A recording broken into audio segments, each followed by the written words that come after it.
நமது கேப்டன் தொலைக்காட்சி செய்திகளை வழங்குவதற்காக சிதம்பரனார். முக்கிய செய்திகள். மக்கள் நல கூட்டணிக்கு வாய்ப்பு வழங்குவோம் என்ற முழக்கத்திற்கு இந்திய அளவில் சிறப்பு கவனம். ட்விட்டரில் முதலிடம் பிடித்து சாதனை.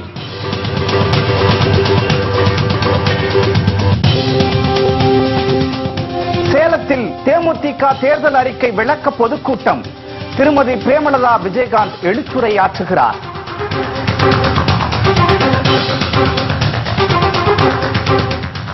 மாநிலம் தழுவிய போராட்டத்திற்கு ஆதரவு தெரிவித்த தேமுதிக மக்கள் நல கூட்டணிக்கு விவசாயிகள் சங்கம் நன்றி. விவசாயிகளின் தற்கொலை நிகழ்வுகளை தடுக்க அதிமுக அரசு தவறிவிட்டதாகவும் புகார்.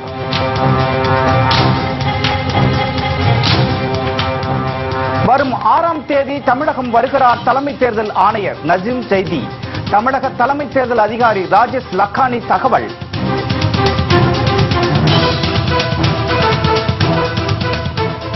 உரிய ஆவணமின்றி கொண்டு செல்லப்பட்ட 18 லட்சம் ரூபாய் பறிமுதல்.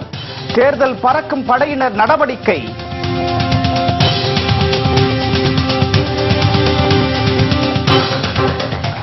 விரிவான செய்திகள். மக்கள் நல கூட்டணிக்கு இம்முறை வாய்ப்பு வழங்குவோம் என்ற கோஷம் பிரபல சமூக வலைதளமான ட்விட்டரில் இந்திய அளவில் இன்று சிறப்பு கவனம் பெற்றுள்ளது. திஸ் டைம் ஃபார் MNK என்ற ஹேஷ்டேக் ட்விட்டர் இந்தியா ட்ரெண்டில் இடம்பெற்று பிற்பகலில் முதலிடம் பிடித்தது. நிமிடத்துக்கு குறைந்தது 20 ட்வீட்டுகள் செய்யப்படுகின்றன. சமூக வலைதளங்களில் மக்கள் நல கூட்டணியின் முதல் முக்கிய கவன ஈர்ப்பாகவே இது பார்க்கப்படுகிறது. தமிழக தேர்தல் களம் சூடு பிடிக்க தொடங்கிய பிறகு திமுக ஆதரவாகவோ அல்லது அதிமுக ஆதரவாகவோ இந்திய அளவில் இதுவரை எந்த ஹேஷ்டேகும் முதல் 3 இடங்களை பிடித்தது இல்லை என்பதை இணைய நோக்கர்கள் தெரிவித்துள்ளனர். இணைய பிரச்சாரம் முன்னெப்போதும் இல்லாத அளவுக்கு முக்கியத்துவம் பெற்றுள்ள நிலையில் தேமுதிக மக்கள் நல கூட்டணிக்கு தொடர்ந்து நாளும் ஆதரவு பெருகி வருகிறது.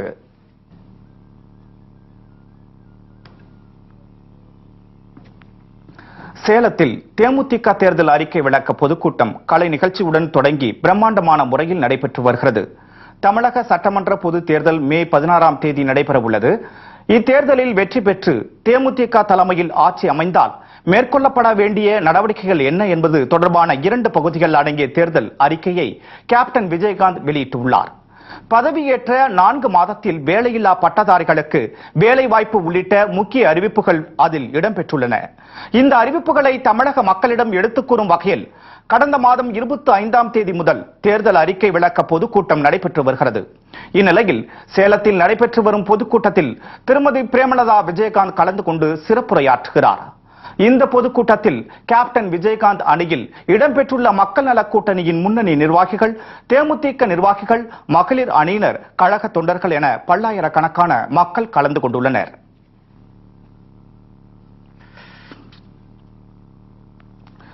தேமுதிக மக்கள் நல கூட்டணிக்கு இந்திய தேசிய லீக் ஆதரவு தெரிவித்துள்ளது. திமுக மற்றும் அதிமுகவிற்கு எதிராக தேமுதிக மக்கள் நல கூட்டணி இணைந்து கேப்டன் விஜயகாந்த் என்ற புதிய அணி உருவாக்கப்பட்டுள்ளது. ஊழலற்ற களங்கமில்லா இந்த கூட்டணிக்கு பல்வேறு தரப்பினரும் ஆதரவு தெரிவித்து வருகின்றனர். இதனால் இந்த கூட்டணிக்கு நாளுக்கு நாள் அமோக ஆதரவு பெருகி வருகிறது. இந்நிலையில் கேப்டன் விஜயகாந்த் அணிக்கு இந்திய தேசிய லீக் ஆதரவு தெரிவித்துள்ளது. மக்கள் நல கூட்டணி தலைவர்களை சந்தித்த பின்னர் செய்தியாளர்களிடம் பேசிய அந்த கட்சியின் மாநில தலைவர் தடா ரஹீம் இதனை உறுதிப்படுத்தியுள்ளார். முதல்வர் வேட்பாளராக கேப்டன் விஜயகாந்தை அறிவித்து மக்கள் நல கூட்டணி இன்று தமிழகம் முழுவதும் மிகப்பெரிய எழுச்சியுடன் காணப்படுகின்றது. இந்த கூட்டணியினுடைய ஒருங்கிணைப்பாளர் அண்ணன் வைகோ அவர்களையும், அண்ணன் திருமா அவர்களையும், அண்ணன் ஜி ராமகிருஷ்ணன் அவர்களையும், அண்ணன் முத்தரசு அவர்களையும் இப்பொழுது சந்தித்தோம். 19 ஆண்டுகளாக சிறையில் இருக்கக்கூடிய முஸ்லிம் சிறைவாசிகளுடைய விடுதலை என்ற இந்த ஒற்றை கோரிக்கையை நீங்கள் தேர்தல் அறிக்கையில் சேர்க்க வேண்டும் சொல்லியிருக்காங்க. அந்த அவருடைய விடுதலையை தேர்தல் அறிக்கையில் சேர்த்து இருக்கக்கூடிய மக்கள் நல கூட்டணிக்கு இந்திய தேசிய லீக் ஆதரவு தெரிவிப்பது என்பது வேற எந்த ஒரு எதிர்பார்ப்பும் இல்லை. இந்த சிறைவாசிகளுடைய விடுதலைக்காகவே. மதுரையில் நடந்த மாநாட்டை விட மாமண்டூரில் நடைபெறும் தேமுதிக மக்கள் நல கூட்டணி கட்சிகளின் மாநாடு பிரம்மாண்டமாக நடைபெறும் என்று விடுதலை சிறுத்தைகள் கட்சி தலைவர் திருமாவளவன் தெரிவித்துள்ளார். நடந்த மாநாட்டை விட மிக சிறப்பாக நடத்த வேண்டும் என்பது குறித்து விவாதித்திருக்கிறோம்.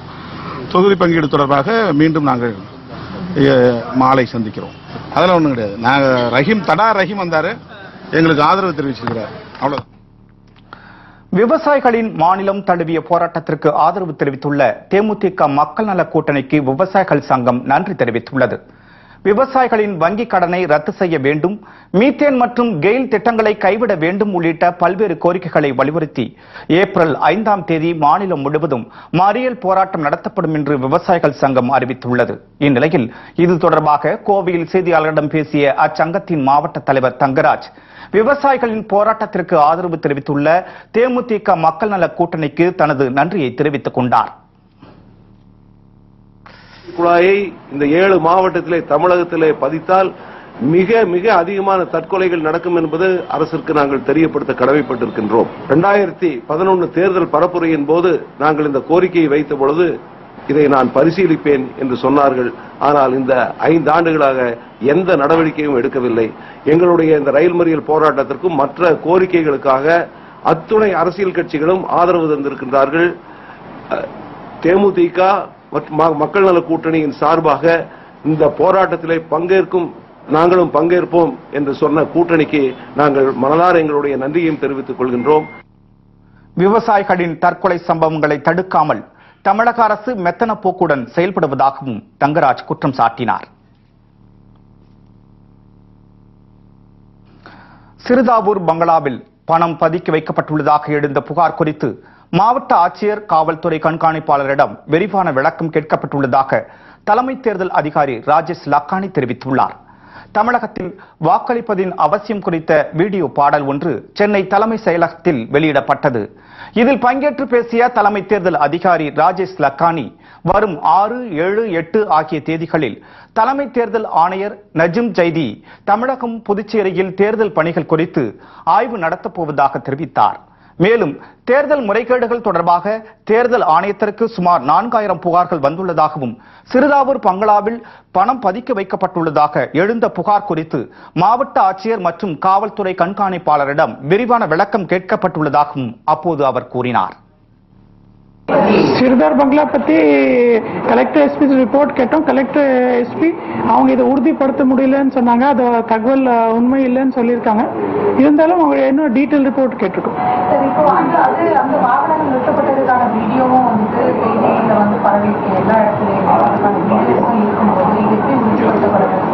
இல்லைங்க, வீடு வாகனம் இது நமக்கு இஷ்யூ வாகனம் கிடையாது. அதுல கம்ப்ளைண்ட்ல இருக்கிறது கேஷ் இருந்தது. அதான் நம்ம உறுதிப்படுத்துறது அவங்க கலெக்டர் எஸ்பி விசாரிக்க சொல்லியிருந்தோம். அவங்க விசாரிக்க சொல்றதா இல்ல அவங்க இதை உறுதிப்படுத்த முடியலன்னு சொல்லியிருக்காங்க. அதனால நம்ம அவங்ககிட்ட இன்னும் டீட்டெயில் ரிப்போர்ட் கேட்டிருக்கோம். தமிழகத்தின் பல்வேறு இடங்களில் உரிய ஆவணமின்றி கொண்டு செல்லப்பட்ட சுமார் 18 லட்சம் ரூபாய் பணத்தை தேர்தல் பறக்கும் படை அதிகாரிகள் பறிமுதல் செய்தனர். தமிழகத்தில் தேர்தல் தேதி அறிவிக்கப்பட்ட நாள் முதல் பணப்பட்டுவாடாவை தடுக்கும் வகையில் தேர்தல் அதிகாரிகள் தீவிர வாகன தணிக்கையில் ஈடுபட்டு வருகின்றனர். இந்நிலையில் பெரம்பலூர் மாவட்டம் குன்னம் பேருந்து நிலையத்தில் வாகன தணிக்கையில் ஈடுபட்டிருந்த தேர்தல் அதிகாரிகள் அக்பர் ஷெரீப் என்பவர் உரிய ஆவணமின்றி காரில் கொண்டு செல்லப்பட்ட 6 லட்சம் ரூபாய் பணத்தை பறிமுதல் செய்தனர். பின்னர் நுகர்வோர் பாதுகாப்பு அலுவலரிடம் அந்த பணத்தை ஒப்படைத்தனர். இதேபோல செங்குன்றம் அருகே உரிய ஆவணமின்றி காரில் கொண்டு செல்லப்பட்ட 7,61,50,000 ரூபாய் பணத்தை பறக்கும் படை அதிகாரிகள் பறிமுதல் செய்தனர். சட்டமன்ற தேர்தல் தொகுதிக்கு உட்பட்ட பாடியநல்லூர் செக்போஸ்ட் அருகில் எங்களது தொகுதி பறக்கும் படையினர் வாகன சோதனையில் ஈடுபட்டிருந்தனர். அப்போது கொடுங்குயரைச் சேர்ந்த திரு மல்லிகார்ஜுனன் என்பவரது வாகனம் ஸ்கார்பியோ வண்டி ஆந்திராவிலிருந்து சென்னை நோக்கி வந்தது. அது வாகன சோதனை செய்த போது அதில் உரிய ஆவணங்கள் ஏதுமின்றி 7,61,50 ரூபாய் கண்டுபிடிக்கப்பட்டு அது பறிமுதல் செய்யப்பட்டது. கிருஷ்ணகிரி மாவட்டம் தளி அருகே பூ வியாபாரி கொண்டு சென்ற 4,70,000 ரூபாய் பணத்தை தேர்தல் அதிகாரிகள் பறிமுதல் செய்து கருவூலத்தில் ஒப்படைத்தனர்.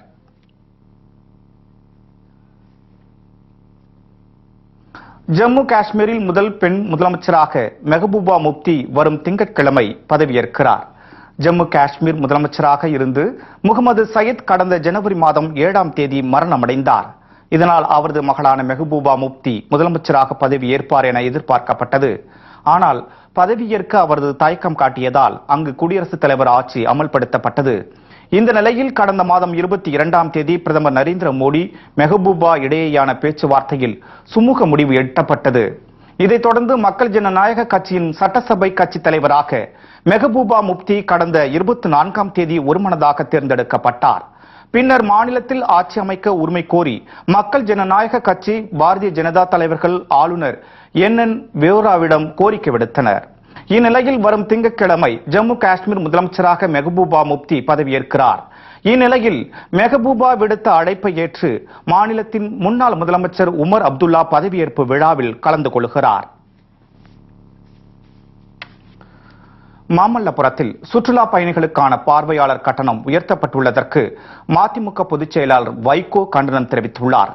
இது தொடர்பாக அவர் வெளியிட்டுள்ள அறிக்கையில், தொல்லியல் துறையின் பார்வையாளர் கட்டணம் உயர்த்தப்பட்டுள்ளது மாமல்லபுர மக்களின் வாழ்வாதாரத்தோடு விளையாடுவது என குறிப்பிட்டுள்ளார்.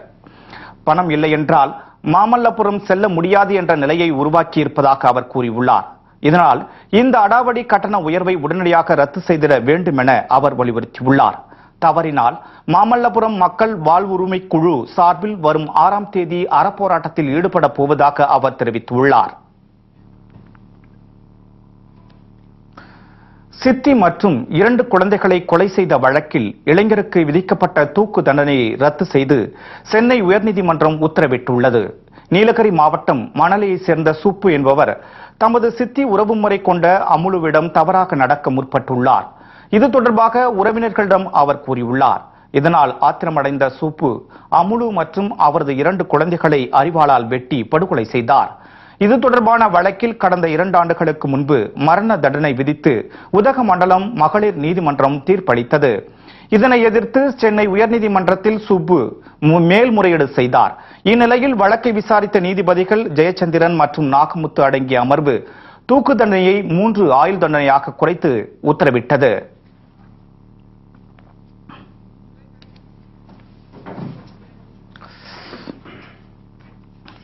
சிறிய இடைவெளிக்கு பிறகு மேலும் பல செய்திகளை காணலாம். தொடர்ந்து இணைந்திருங்கள் நமது கேப்டன் தொலைக்காட்சியுடன்.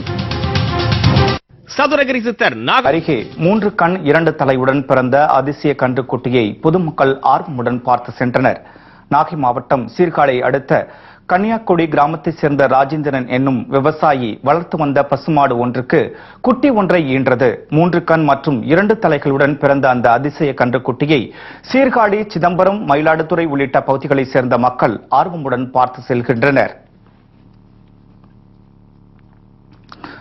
கிருஷ்ணகிரி மாவட்டம் தளி அருகே முறையாக ஊதியம் வழங்கப்படவில்லை என கூறி தேசிய ஊரக வேலைவாய்ப்பு தொழிலாளர்கள் சாலை மறியல் போராட்டத்தில் ஈடுபட்டதால் பரபரப்பு ஏற்பட்டது. தனி அருகே உள்ள அஞ்செட்டி ஊராட்சியில் தேசிய ஊரக வேலைவாய்ப்பு திட்டத்தின் கீழ் ஏராளமான தொழிலாளர்கள் வேலை செய்து வருகின்றனர்.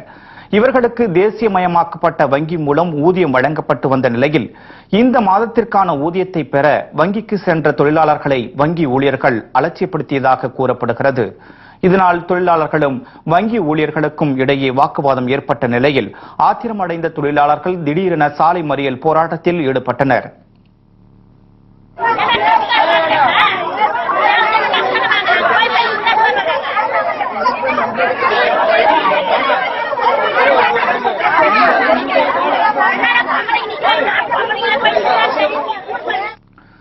கடுமையான வெயிலையும் பொருட்படுத்தாமல் வேலை செய்த தங்களுக்கு உரிய ஊதியத்தை கொடுக்க மறுக்கும் வங்கி ஊழியர்கள் மீது தகுந்த நடவடிக்கை எடுக்க வேண்டும் என்று அவர்கள் வலியுறுத்தியுள்ளனர். செங்கோட்டையிலிருந்து மதுரை செல்லும் பயணிகள் ரயில் என்ஜின் கோளாறு காரணமாக ராஜபாளையத்தில் நிறுத்தப்பட்டதால் 2 மணி நேரத்திற்கும் மேலாக பயணிகள் கடும் அவதிக்கு உள்ளாகினர். மதுரை செங்கோட்டை மார்க்கத்தில் ராஜபாளையம் விருதுநகர் வழியாக பயணிகள் ரயில் நாள்தோறும் 6 முறை இயக்கப்படுகிறது. இந்நிலையில் மதுரையில் புறப்பட்ட பயணிகள் ராஜபாளையம் ரயில் நிலையத்திற்கு காலை 8:50 வந்தது. 9 மணி அளவில் ரயில் புறப்படும் என அறிவிக்கப்பட்ட பிறகும் ரயில் புறப்படாததால் ரயில்வே துறையினரிடம் அணுகிய போது என்ஜினில் கோளாறு ஏற்பட்டுள்ளதாகவும் மாற்று என்ஜின் வந்த பிறகு ரயில் புறப்படும் என்றும் கூறியுள்ளனர். ஆனால் 2 மணி நேரத்திற்கு மேலாக மாற்று என்ஜின் வராததால் பயணிகள் கடும் அவதிக்கு உள்ளாயினர். கடுமையான வெயில் காரணமாக பெண்கள், குழந்தைகள், பெரியவர்கள் உள்ளிட்டோர் கடுமையாக பாதிக்கப்பட்டனர். தேமுதிக மக்கள் நல கூட்டணி நிர்வாகிகள் கலந்து கொண்ட செயல் வீரர்கள் கலந்தாய்வு கூட்டம் காஞ்சிபுரத்தில் நடைபெற்றது. செங்கல்பட்டு தேமுதிக சட்டமன்ற உறுப்பினர் அனகை முருகேசன் தலைமையில் நடைபெற்ற இந்த கூட்டத்தில் மக்கள் நல கூட்டணி நிர்வாகிகள் கலந்து கொண்டனர். வரும் சட்டமன்ற தேர்தலில் இந்த கூட்டணி வெற்றி பெற தீவிரமாக பாடுபடுவது, தேர்தல் அறிக்கையை மக்களிடம் எடுத்துரைத்து வாக்கு சேகரிப்பது போன்ற பல்வேறு விவகாரங்கள் கூட்டத்தில் ஆலோசிக்கப்பட்டது. இதேபோல் அரியலூரில் தேமுதிக மாவட்ட செயலாளர் ராம ஜெயவேல் தலைமையில் நடைபெற்ற ஆலோசனை கூட்டத்தில் தேமுதிக மக்கள் நல கூட்டணியின் வேட்பாளர்களை அதிக வாக்கு வித்தியாசத்தில் வெற்றி பெறச் செய்து கேப்டனை முதல்வராக்க வேண்டும் உள்ளிட்ட பல்வேறு தீர்மானங்கள் நிறைவேற்றப்பட்டன. உடுமலைப்பேட்டையில் ஆணவ படுகொலை செய்யப்பட்ட சங்கர் மரணம் தொடர்பாக மேலும் ஒருவர் நிலக்கோட்டை நீதிமன்றத்தில் சரணடைந்துள்ளார். கலப்பு திருமணம் செய்த உடுமலைப்பேட்டையை சேர்ந்த சங்கர் என்பவர் கடந்த 13ஆம் தேதி மர்ம கும்பலால் வெட்டி படுகொலை செய்யப்பட்டார். அவரது மனைவி கௌசல்யா படுகாயமடைந்தார். இது தொடர்பாக கௌசல்யாவின் தந்தை, தாய் உள்ளிட்டோர் சரணடைந்தனர். முக்கிய குற்றவாளிகள் 4 பேர் தனிப்படை போலீசாரால் கைது செய்யப்பட்டனர். இந்நிலையில் புதுப்பட்டி பொன்னிமாந்துறையை சேர்ந்த கலை தமிழ் வாணன் என்பவர் திண்டுக்கல் மாவட்டம் நிலக்கோட்டை நீதிமன்றத்தில் இன்று சரணடைந்தார். அவரை வரும் 9ஆம் தேதி வரை காவலில் வைக்க நீதிபதி ரிசானா பர்வின் உத்தரவிட்டார். இதுவரைக்கும் 8 பேர் கைதாயிருக்காங்க. இதுல 3 பேர் கோர்ட்ல சரண்டர் ஆயிருக்காங்க. 5 பேர் போலீஸ் அரெஸ்ட் பண்ணியிருக்காங்க. இந்நிலையில கலை தமிழ் வாணன்றவர் இந்த வழக்குல போலீஸ் அவரை தேடுறதா அவருக்கு இன்ஃபர்மேஷன் இந்த நிலக்கோட்டை கோர்ட்ல சரண்டர் ஆயிருக்காரு. அவருக்கும் இந்த வழக்குக்கும் சம்பந்தம் இல்லைன்னு அவர் சொல்றாரு. இவரோட சேர்த்து மொத்தம் 9 பேர் அரெஸ்ட் பண்ணியிருக்காங்க அந்த கேஸ்ல. தற்போது சரண் அடைந்தவருடன் இதுவரை 9 பேர் குற்றவாளிகளாக சேர்க்கப்பட்டுள்ளனர். சிறிய இடைவெளிக்கு பிறகு மேலும் பல செய்திகளை காணலாம். தொடர்ந்து இணைந்திருங்கள் நமது கேப்டன் தொலைக்காட்சியுடன். 100% வாக்குப்பதிவு வலியுறுத்தி தமிழகம் முழுவதும் பல்வேறு கலை நிகழ்ச்சிகள் நடைபெற்று வருகிறது. தமிழகம் முழுவதும் தேர்தல் திருவிழா தொடங்கிவிட்ட நிலையில் அதற்கான பணிகளில் தேர்தல் ஆணையம் தீவிரமாக ஈடுபட்டுள்ளது. இதன் ஒரு பகுதியாக பொதுமக்கள் அனைவரும் 100% தங்கள் வாக்குகளை பதிவு செய்ய வேண்டும் என்பதை வலியுறுத்தும் வகையில் பொங்கல் வைப்பது, உரியடிப்பது உள்ளிட்ட கலை நிகழ்ச்சிகள் நடைபெற்று வருகிறது. இந்நிலையில் தூத்துக்குடி மாவட்டம் கோயில்பட்டியில் ஆட்சியர் ரவிக்குமார் பொங்கல் வைத்து விழாவினை தொடங்கி வைத்தார்.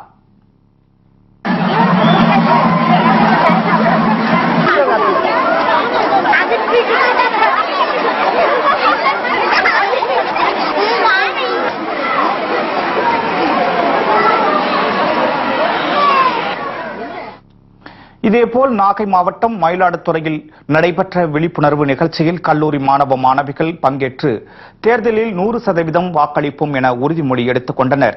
இந்த நிகழ்ச்சியில் நாகை மாவட்ட ஆட்சியர், கோட்டாட்சியர் உள்ளிட்ட அதிகாரிகள் கலந்து கொண்டனர். இதனையடுத்து மயிலாடுதுறை, பூம்புகார், சீர்காழி உள்ளிட்ட பகுதியில் அமைக்கப்பட்டுள்ள வாக்கு எண்ணிக்கை மையத்தை ஆட்சியர் பழனிசாமி நேரில் சென்று சோதனை செய்தார்.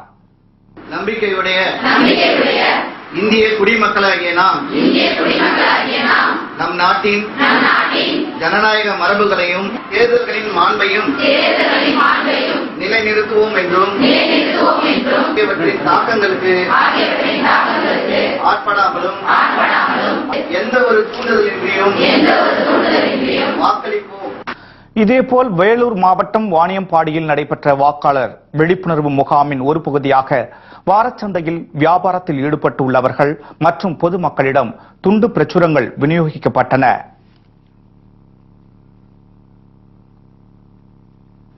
சேலத்தில் சாலையோர வியாபாரிகளிடம் அதிமுகவினர் அதிக அளவில் வரி வசூல் செய்வதை கண்டித்து மாநகராட்சி அலுவலகத்தை வியாபாரிகள் முற்றுகையிட்டு ஆர்ப்பாட்டத்தில் ஈடுபட்டதால் பரபரப்பு ஏற்பட்டது. சேலம் மாநகராட்சிக்கு உட்பட்ட திருமணி, முத்தாறு, ஆற்றூர பகுதியில் 500க்கும் மேற்பட்ட காய்கறி கடைகள் உள்ளன. இந்நிலையில் காய்கறி கடைகளில் சுங்க வரி வசூல் செய்யும் பணியை அதிமுகவை சேர்ந்த கஜேந்திரன் என்பவர் குத்தகைக்கு எடுத்துள்ளார். இவர் கடந்த ஆண்டை காட்டிலும் அதிக அளவில் வரி வசூல் செய்வதாக கூறப்படுகிறது. இது தொடர்பான வழக்கில் முறையாக வரி வசூல் செய்ய வேண்டும் என நீதிமன்றம் அறிவுறுத்திய பிறகும் அதிமுக பிரமுகர் அடாவடியாக வரி வசூல் செய்வதை கண்டித்து பாதிக்கப்பட்ட வியாபாரிகள் சேலம் மாநகராட்சி மண்டல அலுவலகத்தை முற்றுகையிட்டு போராட்டத்தில் ஈடுபட்டனர். 650 வியாபாரி கடைகள் இருக்குது. எல்லாம் சுங்க வரி, அது இல்லாம எக்ஸ்போர்ட் அது சரக்கு கொண்டு வந்து வியாபாரம் பண்ற அந்த மக்கள் வந்து ஒரு 40-50 பேர் இருக்கிறோம். ஒட்டு மொத்தமா வியாபாரம் பண்றது இதுல சில்லறை வியாபாரிங்க 640 பேர். இதுல ஒவ்வொரு கடைக்குமே சின்ன கடையாக இருந்தாலும் ஒரு ஆளுக்கு 20 ரூபாய், ஒரு ஆளுக்கு 40 ரூபாய், ஒரு ஆளுக்கு 100 ரூபாய். ஒரு வண்டிக்கு வந்து இதே செலவே வந்து 150 ரூபாய் தான் போட்டுருக்கு மொத்த மார்க்கெட்ல. ஆனா நம்ம மார்க்கெட்ல ஒரு வண்டிக்கு 1000 ரூபாய், 1200, 1500, 2000. அதே கடைகளுக்கு ஒரு மூட்டை வந்துச்சுன்னா ஒருத்தனுக்கு 50 ரூபாய், ஒருத்தனுக்கு 80 ரூபாய், சில பேருக்கு 100 ரூபாய் வாங்குறாங்க. ஆளுக்கு தகுந்த கேட்டு காசு. இது வன்முறை. இன்னைக்கு காலையில கேட்டு காசு யாரும் தரமாட்டேன்னு சொன்னது 50 பேர் அடியாட்களை கூட்டிட்டு வந்து கேட்டு காசு. அதிமுக நிர்வாகி குண்டர்களை வைத்து மிரட்டி கட்டண வசூலில் ஈடுபடுவதற்கு கடும் எதிர்ப்பு தெரிவித்துள்ள வியாபாரிகள் இதே நிலை நீடித்தால் தேர்தல் புறக்கணிப்பில் ஈடுபட உள்ளதாகவும் எச்சரித்துள்ளனர். பெரம்பலூர் மாவட்டம் செந்துறை பகுதியில் உரிய ஆவணமின்றி கொண்டு செல்லப்பட்ட 6 லட்சம் ரூபாய் பணத்தை பறக்கும் படை அதிகாரிகள் பறிமுதல் செய்தனர். தமிழகத்தில் தேர்தல் தேதி அறிவிக்கப்பட்ட நாள் முதல் பணப்பட்டுவாடாவை தடுக்கும் வகையில் தேர்தல் அதிகாரிகள் தீவிர வாகன தணிக்கையில் ஈடுபட்டு வருகின்றனர்.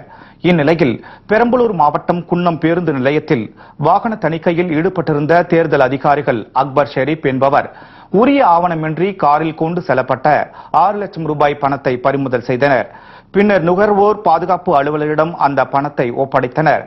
இதேபோல செங்குன்றம் அருகே உரிய ஆவணமின்றி காரில் கொண்டு செல்லப்பட்ட 7,61,50,000 ரூபாய் பணத்தை பறக்கும் படை அதிகாரிகள் பறிமுதல் செய்தனர். மாதவரம் சட்டமன்ற தேர்தல் தொகுதிக்கு உட்பட்ட பாடியநல்லூர் செக்போஸ்ட் அருகில் எங்களது தொகுதி பறக்கும் படையினர் வாகன சோதனையில் ஈடுபட்டிருந்தனர். அப்போது கொடுங்குயரைச் சேர்ந்த திரு மல்லிகார்ஜுனன் என்பவரது வாகனம் ஸ்கார்பியோ வண்டி ஆந்திராவிலிருந்து சென்னை நோக்கி வந்தது. அது வாகன சோதனை செய்த போது அதில் உரிய ஆவணங்கள் ஏதுமின்றி 7,61,50 ரூபாய் கண்டுபிடிக்கப்பட்டு அது பறிமுதல் செய்யப்பட்டது. பொள்ளாச்சி அருகே டெங்கு காய்ச்சலுக்கு 7ஆம் வகுப்பு மாணவி உயிரிழந்த சம்பவம் அப்பகுதி மக்களிடையே பெரும் சோகத்தை ஏற்படுத்தியுள்ளது. பொள்ளாச்சி அருகே உள்ள ஊஞ்சவ வேளாம்பட்டியை சேர்ந்த லாரி ஓட்டுநரின் மகள் மெர்குலி குயின் பள்ளியில் 7ஆம் வகுப்பு படித்து வந்தார். இந்நிலையில் கடந்த சில நாட்களுக்கு முன்பு காய்ச்சலால் அவதியடைந்த மாணவி தனியார் மருத்துவமனையில் அனுமதிக்கப்பட்டார். அங்கு அவருக்கு டெங்கு காய்ச்சல் இருப்பது மருத்துவர்கள் உறுதி செய்தனர். இதையடுத்து வீட்டிற்கு அழைத்து வந்த மாணவி மெர்லி குயினன் நேற்றிரவு சிகிச்சை பலனின்றி உயிரிழந்தார். 7வது படிக்கிறான். 13 வயசு ஆகுது. டெங்கு காய்ச்சலால பாதிக்கப்பட்டிருக்கிறான். இப்போ 10 நாளுக்கு முன்னாடி எங்க பொள்ளாச்சி ஹாஸ்பிட்டல்ல பார்த்துருக்குறாங்க. பார்த்துட்டு என்ன காய்ச்சல் இருந்ததுனால என்னன்னு போய் பார்த்துருக்குறாங்க. பார்த்துட்டு டெங்கு காய்ச்சல்னு சொன்னோன்னு சரிட்டு கோயம்புத்தூர் ஜிஹெச்சுக்கு இருக்காங்க.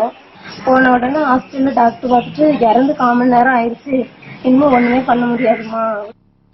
தலைமை ஆசிரியர் தரக்குறைவாக திட்டியதால் ஆசிரியர் ஒருவர் மயக்கமடைந்து மருத்துவமனையில் அனுமதிக்கப்பட்டுள்ள சம்பவம் சென்னையில் பெரும் பரபரப்பை ஏற்படுத்தியுள்ளது.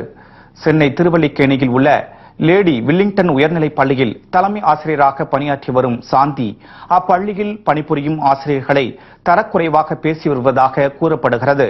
இந்நிலையில் ஆசிரியர் ரேணுகாவை தனது அறைக்கு அழைத்து சாந்தி தரக்குறைவாக பேசியுள்ளார். இதனால் மன உளைச்சலுக்கான ரேணுகா அங்கேயே மயங்கி விழுந்தார். இதையடுத்து சிகிச்சைக்காக அவர் ராயப்பேட்டை அரசு மருத்துவமனையில் அனுமதிக்கப்பட்டுள்ளார். இதனிடையே தலைமை ஆசிரியரை சாந்தியை கண்டித்து பள்ளி வளாகத்தில் ஆசிரியர்கள் போராட்டத்தில் ஈடுபட்டனர். ஸ்காலர்ஷிப் ஒர்க் செஞ்சுட்டு இருக்கோம் சார். ஸ்டாம்ப் போட்டி, ரெவன்யூ ஸ்டாம்ப் போட்டி, கிளாஸா அலைஞ்சி சைன் வாங்கி சப்மிட் பண்ணிட்டு வர சொன்னாங்க சார். நேற்று போய் சப்மிட் பண்ணோம். அங்க போய் ஆஃபீஸுக்கு ரீச் ஆனது 5:30 ஆயிடுச்சுங்க சார். ஹேண்ட் ஓவர் பண்ணிட்டு அந்த ரெசிப்ட் எடுத்துட்டு வந்து கொடுக்க சொன்னாங்க. உடனே வாங்க, டைரக்டர் வரார் உடனே வாங்கினாங்க. எப்பவுமே எப்ப பேசினாலும் அந்த டென்ஷனா எங்களுக்கு பேசும்போதே டென்ஷன் ஆயிடுதுங்க சார். ஆபீஸ் இது ஹாஸ்பிட்டல் அப்பாயின்மெண்ட் இருந்தது சார் பையனுக்கு. அதனால நான் போக வேண்டிய சூழ்நிலை. ஹாஸ்பிட்டலுக்கு 6:30 மணிக்கு ஆசிரியர்களின் போராட்டத்தை செய்தி சேகரிக்க சென்ற செய்தியாளர்களை தலைமை ஆசிரியர் சாந்தி தடுத்து நிறுத்தினார். அப்போது ஆசிரியர்கள் அனைவரும் ஒன்று கூடியதால் அவர் அங்கிருந்து தப்பி ஓடிவிட்டார்.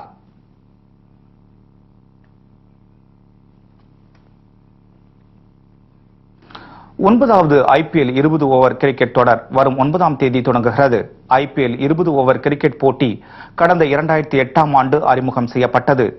இதில் Chennai super Kings, Kolkata night Riders, Mumbai Indians ஆகிய அணிகள் தலா 2 முறையும், ராஜஸ்தான் ராயல்ஸ், டெக்கான் சார்ஜர்ஸ் ஆகிய அணிகள் தலா 1 முறையும் கோப்பையை வென்றுள்ளன. ஸ்பாட் பிக்சிங் சூதாட்டம் தொடர்பாக தடை விதிக்கப்பட்ட Chennai super Kings, Rajasthan Royals அணிகளுக்கு பதிலாக புனே, குஜராத் ஆகிய அணிகள் விளையாடுகின்றன. இதனிடையே 9வது IPL போட்டி தொடர் வரும் 9ஆம் தேதி தொடங்கி மே 29ஆம் தேதி வரை இந்தியாவில் நடைபெறுகிறது. அதன் தொடக்க விழா மும்பையில் வரும் 8ஆம் தேதி கோலாகலமாக நடைபெறுகிறது.